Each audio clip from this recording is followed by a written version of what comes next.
Here we are back for another edition of Stuff You Don't Usually See. Quick reminder, we do a recording for a local group of radio stations every week, and we send it to them. We do it right here at my desk in my office.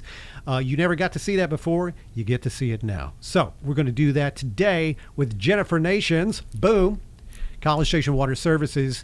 And you gave yourself the nickname of what?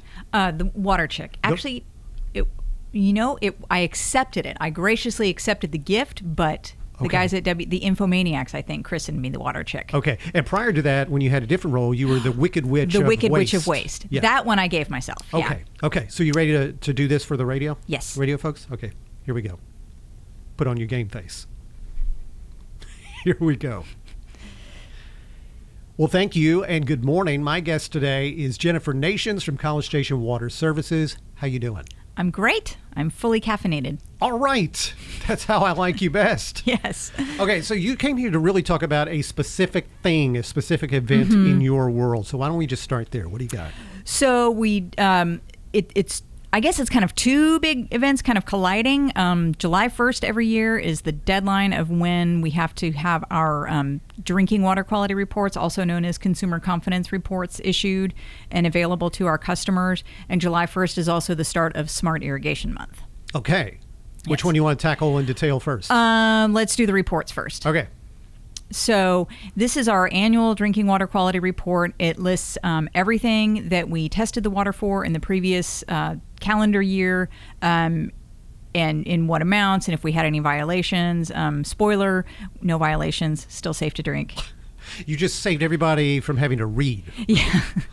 Well, but we have this really great graphic in the beginning of the report that just lists all of the numbers. I love seeing little infographics with numbers because the tables are full of words like coliform, total trihalomethanes, cryptosporidium. Thank you. Haloacetic acid. And someone might be reading that and think, and right. So we've just got that little table at the beginning right there on page 1 that says 0 violations, 4.4 billion gallons of water treated, only found 9 contaminants. A contaminant is anything other than hydrogen or oxygen. Mm-hmm. So, and some of that was stuff that we added, so we knew it was there. Okay. And, like the chlorine and the disinfection byproducts.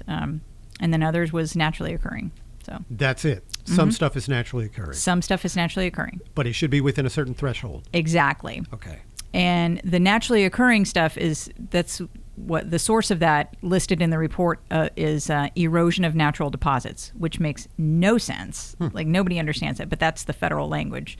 The joke I heard recently was like, what is a natural deposit? Is that like when you go into the bank and you're not wearing makeup? Okay, sure, why not? Yeah, but yeah, so that doesn't, so naturally occurring is, like fluoride is naturally in the water. Right. So,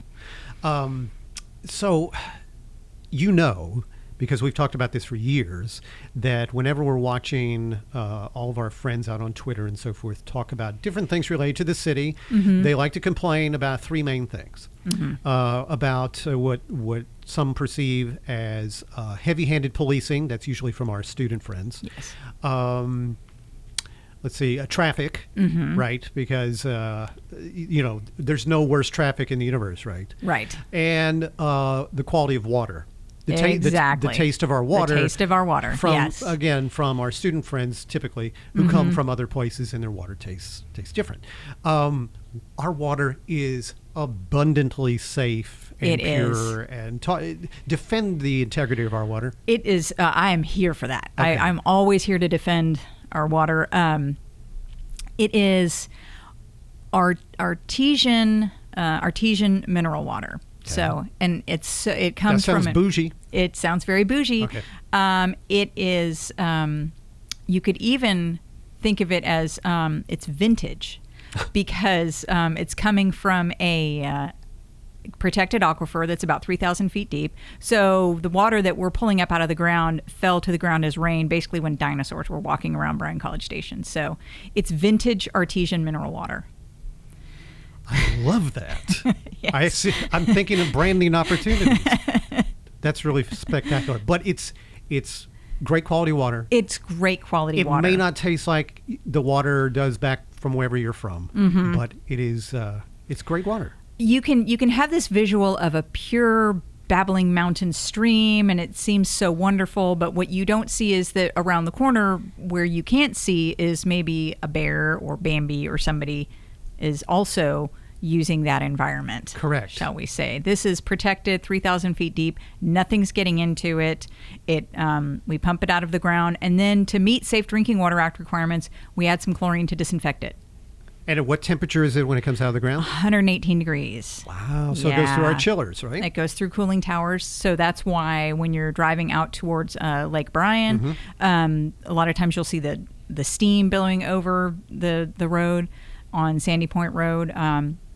You may also notice a similar phenomenon if you're going out on Highway 21 West, because Texas A&M gets their water from the same aquifer, also warm, also goes through cooling towers. City of Bryan, same issue. That's a great point, because yes. we also see some comments from our Twitter warriors who say, College Station, your water quality stinks.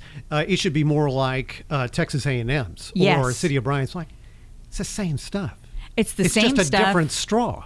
It comes from the same source. It goes through the same treatment process. But yeah, people will argue there. No, Bryan water is great. College Station water is not. Or people will go, I grew up in Bryan and the water there is terrible. I live in College Station now and it's great. And I'm like, it's the same. And we all put out a report at the same time every year that shows you that it's the same. You're drinking out of the same bucket, just out of a different straw. Exactly. Okay. Well, did we beat that one to death, the water quality report? I think so. Just one more thing to add is, for years people would get this report mailed to them and they would email or call and say, why are you spending money on this report? I would argue, why wouldn't we? Because it's so great. We want to tell people about it. The reports are really one of the most important things that a utility can put out, but they can be kind of expensive to produce and complicated and such. So what we did this year is we went virtual. We went into the 21st century, and we just have a link on the utility bill that says your drinking water quality report is available here. Click this link, and then boom, you have it. Do you remember the vanity URL where people can find it? Yeah, it's cstx.gov/water report, all one word. Easy enough. Easy enough. I'm glad that was available. Okay, so we're done with water report. Done with water report. Smart Irrigation Month. Go. Yes. The water that we're watering our grass with is also drinking water, the stuff we just talked about. So we want you to don't be dumb, be efficient, be smart. Don't do things like water right after it rains. We've had some rain recently, and there's still sprinklers going off. So do yourself a favor, go get a rain sensor. Do yourself a favor, go get a soil moisture meter. There may be a way to find some of those at city buildings in the coming month as a little, promo for Smart Irrigation Month, because I've got a few of those. Okay. And use that moisture meter. And if it's if it shows up green, then the lawn is moist. You don't need to water. If it shows up red, or if you're trying to put the moisture meter in the ground and it's going, then you need to water. Yeah. Don't do things like running broken sprinkler heads. Sometimes you have the geysers that shoot right straight up in the sky. Of course, sometimes you don't know because you water late at night or early in the morning. If you water late at night or early in the morning. Yeah, don't water in the middle of the day, but do check your sprinkler system. Once a week, at minimum once a month during the growing season. Just turn it on. Walk around early in the morning with your coffee, or later in the evening with your other beverage, and just kind of watch everything, see if there's, that's when you'll find out why your fence is always wet, or why you've got a wet spot in the yard because you've got a leak, or because you have a head that's turned the wrong way. They're little plastic parts that move up and down. They have water moving through them, so they're going to break. They're going to get clogged with dirt. There's going to be little Grand Canyons of erosion around. Are you still doing irrigation checkups? We are. I've done probably just a dozen or so far this year. We finally hit the 1,000 mark last year. Yay! You've done 1,000 of these? Since 2010, we've done 1,000. Yes. When you say we?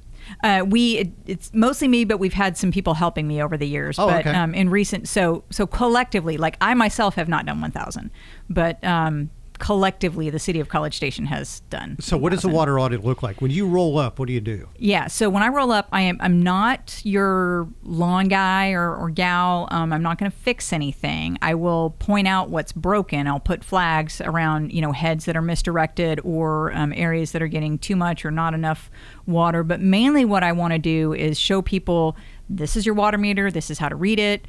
I read the meter before the start of the checkup, and then after. I get an idea of, I try to run each zone for the same number of minutes, so I get an average, for all the kids who say, when am I going to use this math? I'm never going to use it again. I'm here to tell you I'm using math every day. But I get an average flow rate. And then I can tell people, all right, your system uses 20 gallons per minute and you're running it, 4 hours a week or however long. Then that's how they can understand that that they have a high bill. One example that comes to mind is I had a customer who had a really, really high bill. Turns out he thought he was watering these days per week, but he had another program running, and it was running, I think, 4 or 5 days a week, like at night and in the morning. And he was watering about 20 hours total per week. Whoa. Yeah, we got him down to 2 hours. And the yard still looks okay. And the yard still looks okay, but that's how we figured out that they used 100,000 gallons in a month. 100,000. Yeah. You get dinged on your bill for that. You do. And that's the other thing that I want to remind people of. We had kind of a wet April, really wet May, and then it got really dry really fast. Mm-hmm. And we had this happen in 2019, and it happened in 2015 when it got really dry really fast. People turned on their sprinklers, and then all of a sudden they said, oh, how did I get this? There's no way I use this much water. How did I get this high of a bill? My meter must be wrong. And if you don't know, it's really easy to just go out and just put on another couple extra cycles or up your runtime a little bit. But some irrigation systems will use around 4,000 gallons per cycle, like every time they come on, 4,000 gallons. So do you shame people when you discover this? If I'm there at an irrigation checkup, it's more of like a teachable moment type thing. You're not irrigation shaming. I'm not irrigation shaming. I want to, help me help you, that kind of thing. Perfect. Yeah. That's why you're a professional. Thank you. Anything else we need to know about Smart Irrigation Month? Yeah, call me. There's a form on the website, or they can call 764-6223 for an irrigation checkup. And anytime, if you think that you have a leak, this is also the time of year when we'll have more leaks in our distribution system. Please call our dispatch office, 855-528-4278.